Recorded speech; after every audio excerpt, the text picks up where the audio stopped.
Mientras más sabemos de la arquitectura del universo, más nos sorprende la perfección de su diseño. Células, átomos, tejidos, órganos, bacterias, cada cosa en su lugar, cumpliendo una función imprescindible para la vida en el planeta. La curiosidad, esa inquietud natural de los seres vivos, nos ha hecho correr la frontera de la ciencia. Y ya no nos basta con tener la tecnología al alcance de la mano, sino que la queremos dentro de ella. Desde la prótesis más antigua hasta una antena en el cerebro, queremos llevar más allá el milagro improbable que es nuestra existencia y redefinir, por ejemplo, qué nos hace humanos ahora que nosotros mismos hemos hackeado el código de fábrica. ¿Nos permitirá el universo reescribir su orden? ¿Dónde está el límite?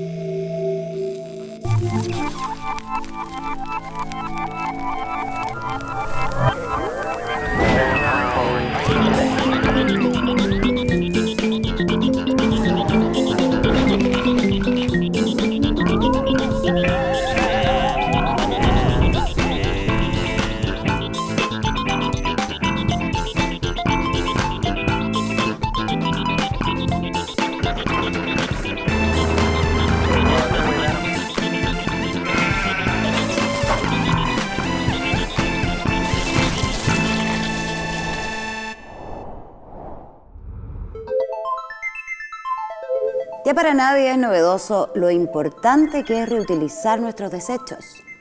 Así como está la cosa, es un requisito fundamental. Pero ¿qué pasa con los desechos que producimos aquí dentro? A veces, la solución tecnológica más efectiva no es la creación de un superaparato o de un químico milagroso que cure nuestras enfermedades, sino algo mucho más mundano y propio del ser humano. ¿Qué pasaría si las respuestas están en lo más profundo de nuestras vísceras? Dentro de nosotros habita un mundo invisible, una verdadera comunidad, compuesta por organismos microscópicos esparcidos por todo nuestro cuerpo, produciendo vitaminas y protegiéndonos de enfermedades. Hablo de las bacterias. Y si hay alguien que las conoce bien, es el infectólogo Rafael Araoz, quien con su trabajo ha puesto en valor el rol clave que cumplen para la vida humana. ¿Qué tan humanos somos si estamos compuestos por 100 veces más genes microbianos que genes humanos?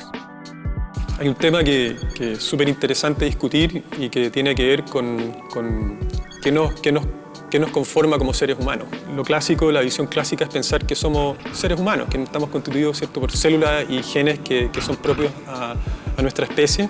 Si lo ponemos en números, uno podría pensar que somos más bacterias que seres humanos. Simplemente desde el punto de vista numérico, tenemos 10 veces más células microbianas que células humanas y desde un punto de vista genético es aún mayor la diferencia. Tenemos 100 veces más genes microbianos que genes humanos. Entonces, desde un punto de vista numérico, podríamos decir que somos más microbios que seres humanos. Y como seres humanos siempre estamos preocupados de entender nuestro lugar en la Tierra desde el punto de vista sociológico, desde el punto de vista cultural, histórico. Sin embargo, cuando pensamos en lo poco humanos que somos y lo mucho microbianos que somos, en ese ámbito sabemos muy poco y debiésemos definitivamente dedicar un tiempo significativo de nuestro esfuerzo a tratar de avanzar en ese conocimiento. Es inevitable pensar que si tenemos más células microbianas y más genes microbianos que humanos, definitivamente están haciendo algo en nuestros estados de salud o enfermedad. La microbiota, ese conjunto de microorganismos que habita nuestro cuerpo, se puede alterar de muchas formas. Una de ellas es el uso de fármacos y antibióticos. Se ha estudiado que el uso indiscriminado de algunos medicamentos ha matado a algunas bacterias que nos protegían de enfermedades y ha hecho que otras muten. Esa es la base de un problema reciente, la resistencia a los antibióticos. ¿Dónde podríamos encontrar la solución a los problemas que le estamos generando a nuestra microbiota? Bueno, sabemos que el omeprazol y todos sus relacionados pueden tener un efecto súper importante en la composición de la microbiota. Y no solamente alterar la microbiota, sino que se ha descrito que el usar inhibidores de la bomba de protones, que así se llama el omeprazol, es un factor de riesgo para desarrollar diarrea asociada al uso de antibióticos.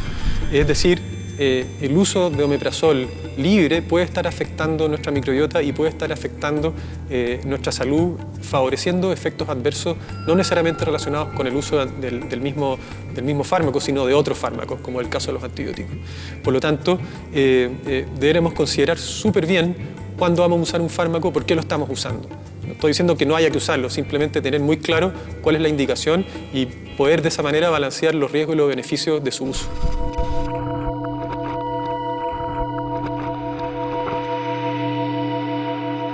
Bueno, si bien es cierto que hay bacterias en todo el cuerpo, ¿cierto? Y también dentro de nosotros, probablemente el intestino es para mí lo más atractivo porque es el mayor reservorio de bacterias. Y por otra parte tenemos un método sencillo para estudiarlo, que es estudiar la caca. Tal como lo escucharon, estudiar la caca. Caracterizar y estudiar las bacterias presentes en nuestra caca nos ha permitido entender que pueden servir como tratamiento para varias enfermedades. Esto a través de un trasplante. ¿Cómo funciona? Las deposiciones de un donante con una microbiota sana son trasplantadas al cuerpo del receptor por abajo con una colonoscopía o por arriba con una endoscopía. Incluso, algunos investigadores del MIT ya están trabajando en un formato encapsulable. Pero, ¿cómo algo tan natural y propio del ser humano como la caca sirve para combatir enfermedades? Hay un caso paradigmático que es el caso de los pacientes que tienen enfermedades hematológicas graves, como leucemia, y que por algún motivo tienen que recibir quimioterapia y trasplantes de médula ósea. Sabemos que esos pacientes, después del trasplante, desarrollan alteraciones súper importantes en su microbiota. Y en la medida que esas alteraciones son más profundas, les va más mal a los pacientes, se mueren más. Por lo tanto, un grupo en Nueva York comenzó a hacer un estudio súper interesante que consistía en guardar caca de los propios pacientes antes de ser sometidos a los tratamientos de quimioterapia y de trasplante. Y aquellos pacientes que desarrollaban las alteraciones más grandes de la microbiota recibían un autotrasplante de caca. Los datos preliminares que se han comunicado en Congreso son súper esperanzadores y aparentemente el autotrasplante de deposiciones en este grupo de pacientes podría mejorar la mortalidad, lo cual es un resultado espectacular. La pregunta natural fue, bueno, ¿por qué sirve? Entonces tratamos de investigar qué pasaba, cuál era la dinámica del trasplante de caca en las pacientes que lo recibían. Y lo que encontramos fue súper interesante. O sea, acá tenemos la microbiota del paciente que está enfermo, es decir, es una microbiota enferma, ¿ok?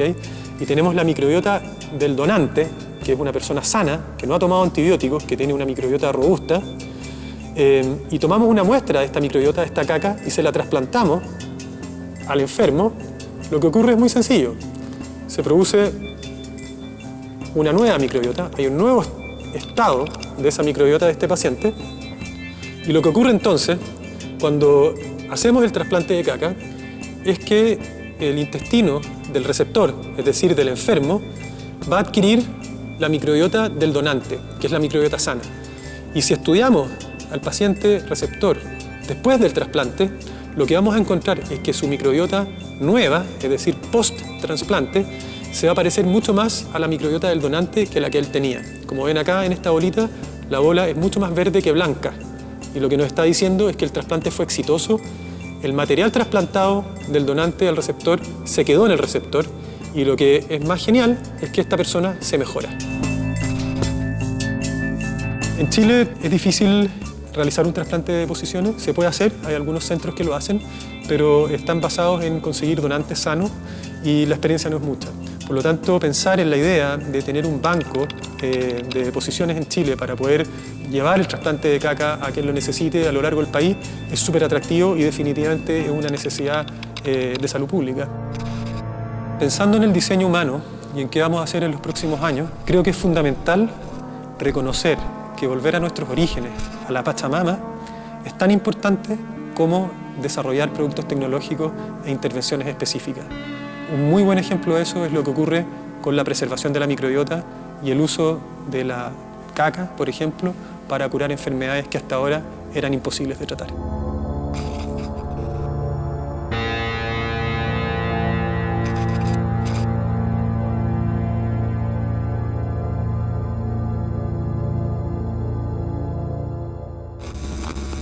Los cyborgs llegaron ya. La mezcla del humano y la máquina ya tiene sus primeros conejillos de Indias. Ya no basta con realizarse una cirugía estética. Al menos así piensan los primeros cyborgs. Personas que han modificado su cuerpo con tecnología con el fin de mejorar su rendimiento. Neil Harbison es un artista visual que nació con acromatopsia. es decir, ve en blanco y negro. Pero a través de una antena conectada a su cerebro, puede percibir más colores e incluso adquirir la visión en infrarrojo de las serpientes. Moon Rivas es una bailarina que instaló sensores bajo su piel que le permiten sentir los movimientos de la Tierra, creando coreografías completas basadas en estas vibraciones. Algunos hablan del nacimiento de los posthumanos, versiones mejoradas de nosotros mismos. Adquirir nuevos sentidos parece divertido, pero los costos son tan altos que solo algunos podrían acceder a estas modificaciones. ¿No estaríamos creando un nuevo grupo de privilegiados? De todas formas, pronto estarás caminando al lado de alguien no tan humano.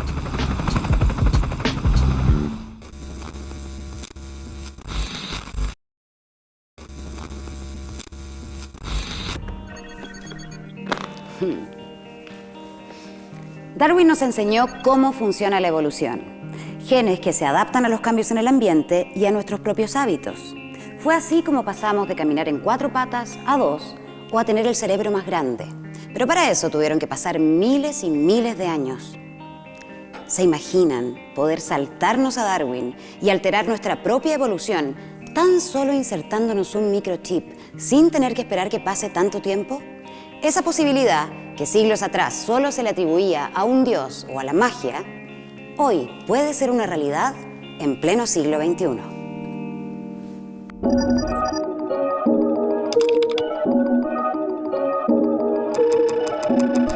Transhumanismo.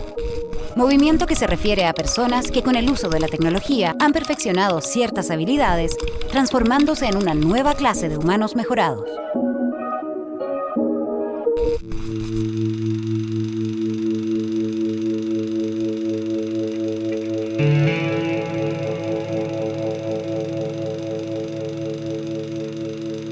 Quizá una de las cosas más interesantes del desarrollo tecnológico es que no nos hemos ido dando cuenta cómo la tecnología nos ha permeado. Ejemplos de esto son los celulares que tenemos en nuestros bolsillos, los audífonos Bluetooth que usamos para hablar por celular mientras manejamos. Pero incluso podríamos ir más allá, podríamos pensar en que en muy poco tiempo más este audífono Bluetooth perfectamente podría ser un chip implantado ya sea a nivel del oído o a nivel transcranial, de tal manera de estar conectados consistentemente con la red. Y ante la pregunta de si somos ya transhumanos o si el transhumanismo es algo que viene hacia el futuro, la respuesta es única y es que ya somos transhumanos. Desde la primera vacuna, desde que Pasteur se preocupó de tratar de desarrollar la primera vacuna para evitar la rabia en aquellos niños en Francia, necesariamente ya estamos cambiándonos a nosotros mismos. Por lo tanto, cuando nos vacunamos lo que hacemos es cambiar a nuestro cuerpo por un agente externo, en este caso por un pedacito de un virus o un pedacito de una bacteria que nos permita a nosotros, a nuestro cuerpo, a nuestro sistema inmune, adaptarse a este escenario nuevo, a este nuevo agente patógeno. Entonces, no queda otra respuesta que es que ya somos transhumanos. Desde la primera vacuna ya lo somos y vamos a seguir siéndolo probablemente para siempre.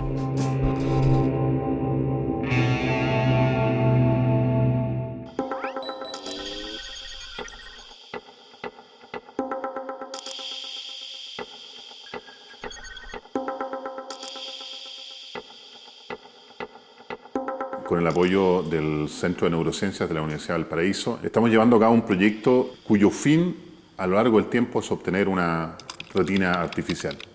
Esta retina artificial se constituye como una serie de elementos de procesador, un chip de silicio, que es capaz de capturar imágenes provenientes del medio externo, procesarlas de una manera eficiente y hablarle al cerebro en ese lenguaje.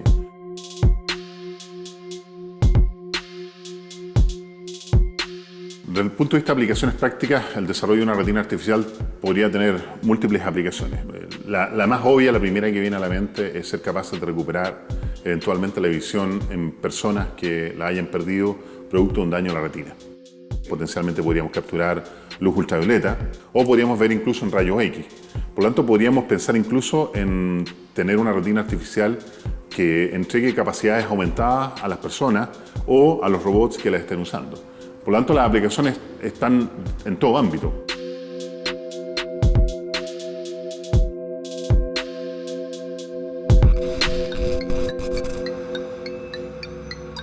Simplemente no comparto la idea de implantarte algún sistema de chip o algo que en realidad lo único que te sirve es para poder monitorear. Igual actualmente también no hacemos eso de la misma forma, no sé, con los mismos teléfonos, porque ya es como que si fueran parte de nosotros. No, yo pienso que no es peligroso. Yo pienso que es algo necesario, seguro, porque es como los perritos, como los animales, chip. Entonces uno con el chip lo pueden ubicarlo, saberlo cómo se llama y todo. Me parece que es algo peligroso, en definitiva. Sin embargo, igual creo que va a pasar, ya sea con mi aprobación o no.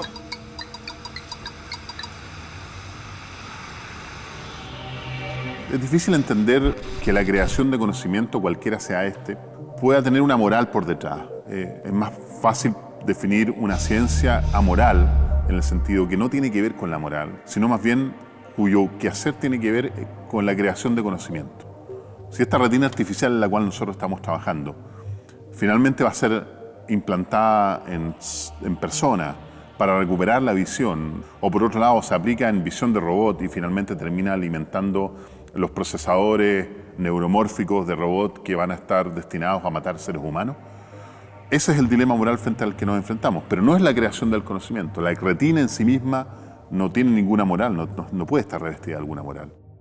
Yo soy convencido de que somos transhumanos y como tales tenemos que aceptarnos en esa condición.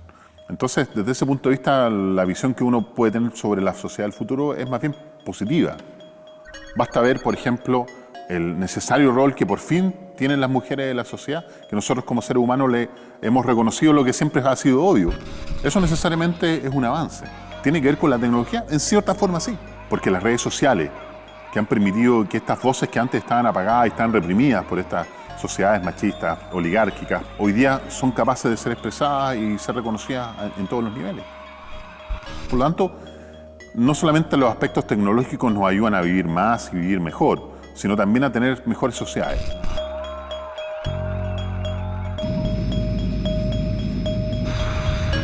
Todo aspecto de desarrollo tecnológico tiene su lado positivo y su lado negativo. ¿Somos mejores sociedades que antes? Claro que sí, seguramente lo somos. ¿Somos la sociedad perfecta? No, necesariamente no, y vamos a seguir progresando en el futuro.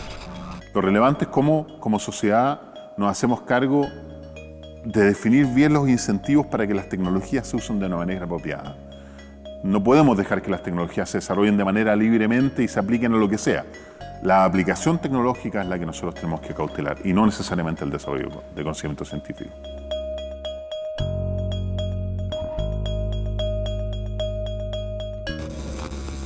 En el libro más famoso de la historia, Jesús, su protagonista, revivía gente. Y al final, spoiler, él mismo resucitaba. ¿Podrá la ciencia llegar a tener este u otro superpoder para vencer a la muerte?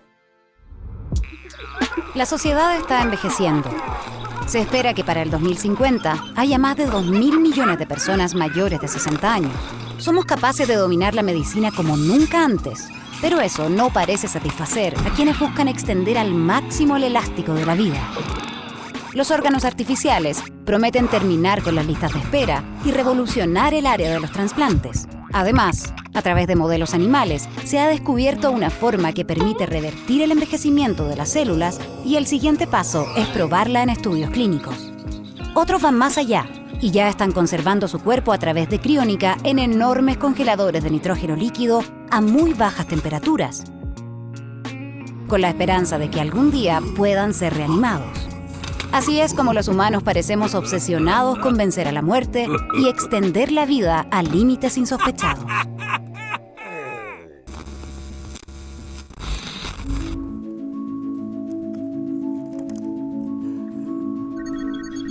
Hay un científico que dice que el cuerpo humano se podría traspasar a un plano como este. Hacer el plano de un órgano, por ejemplo, nos permitiría ver más claramente cómo este se comporta y también qué fallas puede llegar a tener. Porque tal como pasó con algunos edificios para el terremoto del 2010, una falla estructural es una verdadera bomba de tiempo para un sistema complejo. ¿Podremos llevar nuestro cuerpo a una maqueta que nos diga cómo repararlo o, mejor aún, cuándo puede colapsar?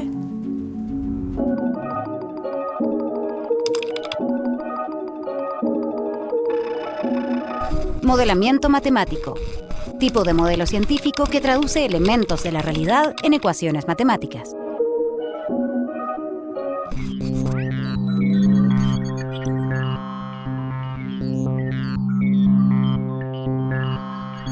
La modelación matemática siempre ha estado presente en la mecánica, que es el estudio de cómo los cuerpos se deforman y cómo las fuerzas que están aplicadas sobre esos cuerpos interactúan. En ese aspecto, la modelación matemática, por ejemplo, se ha usado desde mucho tiempo atrás en poder calcular o poder predecir cómo se van a comportar estructuras. Este es un problema que hace mucho tiempo ha preocupado a la ingeniería y ha sido resuelto, pero sin embargo uno podría pensar también que en el cuerpo humano fenómenos de ese estilo también ocurren. Por ejemplo, cuando el flujo cardiovascular, el flujo sanguíneo pasa por la aorta, el fluido, la sangre, también va a tener una cierta presión y también va a estar ejerciendo ciertas fuerzas por sobre el contenedor, que en este caso sería un vaso. Entonces hay mucho paralelismo entre lo que es la ingeniería clásica, la mecánica clásica, y lo que ocurre dentro del cuerpo humano. Mi nombre es Daniel Hurtado, me dedico a la modelación matemática y simulación computacional del cuerpo humano, en particular del sistema cardiovascular, del corazón y también de los pulmones, el sistema respiratorio.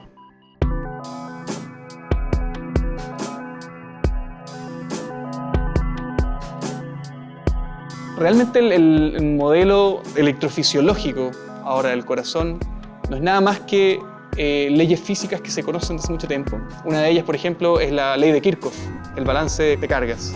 Y justamente esa ecuación de balance permite a uno escribir matemáticamente una formulación que va a representar qué es lo que está pasando en todo el tejido cardíaco. A partir de este modelo de electrofisiología cardíaca, uno lo que sabe ahí es que ese modelo me da ecuaciones para un tejido. Sin embargo, a nosotros nos interesa conocer qué es lo que pasa en el corazón de una persona. Y para poder escalar ese modelo entonces al corazón de una persona, uno tiene que hacer una representación primero geométrica de ese corazón. Y ese es un proceso que nosotros hacemos en forma no invasiva. Para cada paciente o cada voluntario en particular, tomamos una resonancia magnética que nos permite reconstruir geométricamente cómo se va a ver ese corazón. Entonces, ahora yo tengo un modelo geométrico del corazón, tengo un modelo matemático de cómo funcionan los tejidos y las células. Junto esas dos cosas, y entonces puedo tener un modelo computacional que me va a predecir cómo la actividad eléctrica del corazón va a ocurrir en todos los sectores y cómo estas ondas eléctricas que activan la contracción del corazón van a propagarse por las paredes del corazón.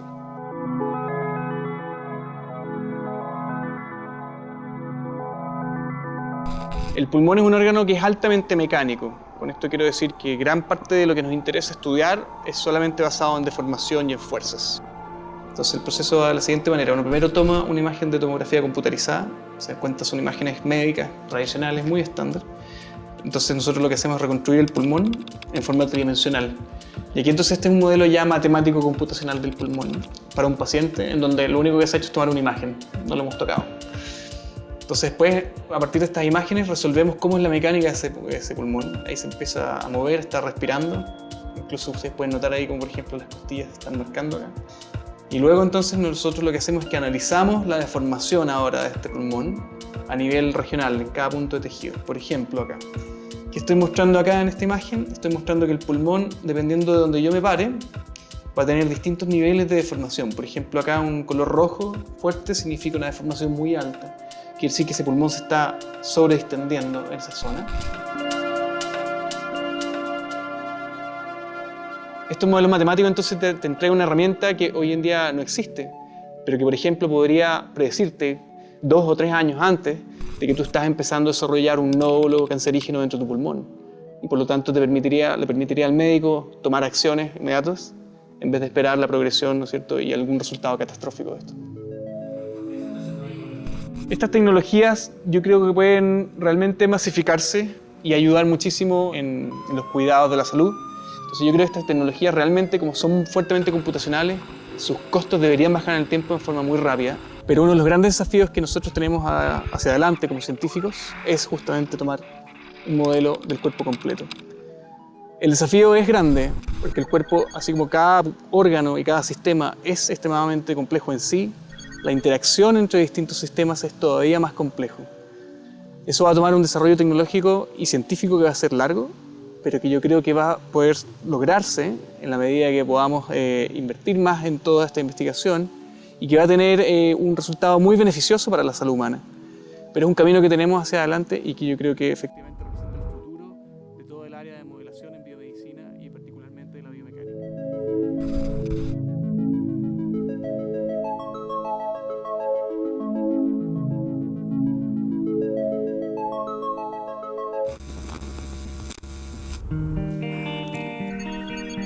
Hay pensadores que dicen que el mayor desafío del ser humano en este siglo es parecerse lo más posible a Dios.